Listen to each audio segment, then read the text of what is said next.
আৰ্যভট্ট বিজ্ঞান কেন্দ্ৰৰ বিজ্ঞান ভিত্তিক বাৰ্ষিক সমাৰোহ উদযাপন। দৰং জিলাৰ ভকতপাৰা উচ্চতৰ মাধ্যমিক বিদ্যালয়ত এদিনীয়া কাৰ্যসূচীৰে আৰ্যভট্ট বিজ্ঞান কেন্দ্ৰৰ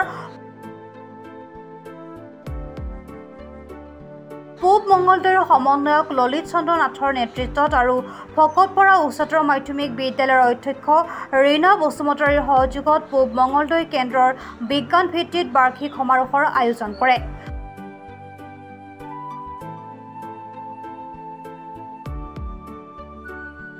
সমাৰোহত বিশেষকৈ 4টা শিতানত প্ৰতিযোগিতা অনুষ্ঠিত কৰে। উক্ত কাৰ্যসূচীত জিলাখনৰ বহুকেইখন বিদ্যালয়ৰ ছাত্ৰ-ছাত্ৰীয়ে অংশগ্ৰহণ কৰি মডেল প্ৰতিযোগিতা, চিত্ৰাংকন প্ৰতিযোগিতা, আকস্মিক বক্তৃতা আদি কাৰ্যসূচীত যোগদান কৰে।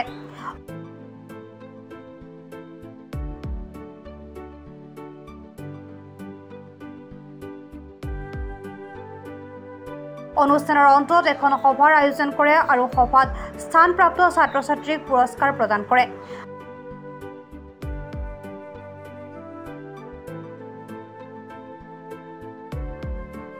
কাৰ্যসূচীত উপস্থিত থাকে ভকতপাৰা উচ্চতৰ মাধ্যমিক বিদ্যালয়ৰ অধ্যক্ষ ৰীনা বসুমতাৰী, পূব মঙ্গলদৈ আৰ্যভট্ট বিজ্ঞান কেন্দ্ৰৰ সমন্বয়ক ললিত চন্দ্ৰ নাথৰ লগতে বহুকেইখন বিদ্যালয়ৰ অভিভাৱক শিক্ষকৰ লগতে 300ৰো অধিক ছাত্ৰ-ছাত্ৰী। এইখন ভকতপাৰা উচ্চতৰ মাধ্যমিক বিদ্যালয়ত পূব মঙ্গলদৈ আৰ্যভট্ট বিজ্ঞান কেন্দ্ৰৰ 2023-24 বৰ্ষৰ বাৰ্ষিক সমাৰোহখন ইয়াতে আমি অনুষ্ঠিত কৰিলোঁ। ইয়াত আমাৰ 4টা মূল শিতানত আমাৰ আজি প্ৰতিযোগিতা অনুষ্ঠিত হ'ল। আকস্মিক বক্তৃতা প্ৰতিযোগিতা, আৰ্হি প্ৰদৰ্শন আৰু প্ৰস্তুতকৰণ আৰু প্ৰদৰ্শন প্ৰতিযোগিতা, আকস্মিক বক্তৃতা প্ৰতিযোগিতা, চিত্ৰাংকন প্ৰতিযোগিতা আৰু ধাৰণা প্ৰতিযোগিতা। এই 4টা প্ৰতিযোগিতাত আমি আজি 18জনক আমাৰ প্ৰতিযোগিতাৰ সংখ্যা আছিলে। আমি গোটেই দিনটো আমি এই প্ৰতিযোগিতা অনুষ্ঠিত কৰি আমি সঁচাকৈ আনন্দ অনুভৱ কৰিছোঁ।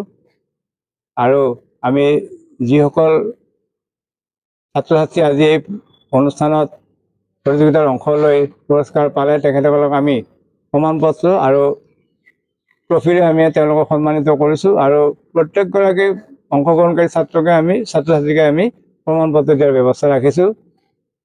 আৰু লগতে আমি এটা টেলিস্কোপ বা দূৰবীক্ষণটো আমি এটা প্ৰদৰ্শন কৰিছোঁ। ছাত্ৰ-ছাত্ৰীসকলে আমাৰ গ্ৰহণ নক্ষত্ৰ বা আমি আকাশৰ বিভিন্ন গ্ৰহণ নক্ষত্ৰ কেনেকৈ আমি পৰ্যবেক্ষণ কৰিব পাৰোঁ তাৰ তেওঁলোকক ধাৰণা দিয়া হ'ল। আৰু ইয়াত আমাক আজি এই অনুষ্ঠানটি অনুষ্ঠিত কৰাত আমাক বিশেষ ধৰণে সহায় কৰিছে বিদ্যালয়খনৰ অধ্যক্ষা মহোদয়া ৰীনা বসুমতাৰী বাইদেৱে। লগতে আমাক সহযোগ কৰিছে বিদ্যালয়খনৰ আনগৰাকী বিজ্ঞান শিক্ষক ভোগেশ্বৰ গোহাঁইদেৱে। তেখেতসকললৈ মোৰ আন্তৰিক অভিনন্দন আৰু কৃতজ্ঞতা জ্ঞাপন কৰিছোঁ। আৰু আজি আমাৰ সমূহ প্ৰতিযোগিতা আমি যদি চাওঁ তেতিয়াহ'লে প্ৰায় 100 বা 110গৰাকীমান প্ৰতিযোগিতাত অংশগ্ৰহণ কৰিছে। বেছি সংখ্যক প্ৰতিযোগী আছিলে আমাৰ পোষ্টাৰ ড্ৰয়িং আৰু আকস্মিক বক্তৃতাত। ধাৰণা প্ৰতিযোগিতা বা যিটো আৰ্হি প্ৰতিযোগিতা তাত অৱশ্যে সীমিত সংখ্যক আছিলে। তথাপিও আৰ্হি প্ৰতিযোগিতাটো খুবেই উৎসাহজনক হৈছে বুলি আমি ধাৰণা কৰিছোঁ। আৰু ছাত্ৰ-ছাত্ৰীসকলকতো আমাৰ উদ্দেশ্যই হৈছে যে তেওঁলোকৰ বিজ্ঞান মনস্কতা গঢ়ি তোলা, তেওঁলোকে যাতে বিজ্ঞান ভিত্তিকভাৱে কথাবোৰ তেওঁলোকে চালি জাৰি চাব পাৰে, সকলো বস্তুকে তেওঁলোকে যেন অন্ধভাৱে বিশ্বাস কৰি নলয়। গতিকে অন্ধবিশ্বাস যিটো সমাজত প্ৰচলিত হৈ আছে, এই অন্ধবিশ্বাস দূৰীকৰণৰ ক্ষেত্ৰতো আমি আৰ্যভট্ট বিজ্ঞান কেন্দ্ৰই মাজে সময়ে আমি কাৰ্যসূচী গ্ৰহণ কৰি আহিছোঁ। দৰঙৰ পৰা ফাৰুক আব্দুল্লাৰ ৰিপৰ্ট, প্ৰাতঃ টাইম ডিজিটেল। শদিয়াৰ পৰা ধুবুৰীলৈ, বৰাকৰ পৰা ব্ৰহ্মপুত্ৰলৈ সকলোৰে মাজত চিনাকি এটা নাম প্ৰাতঃ টাইম।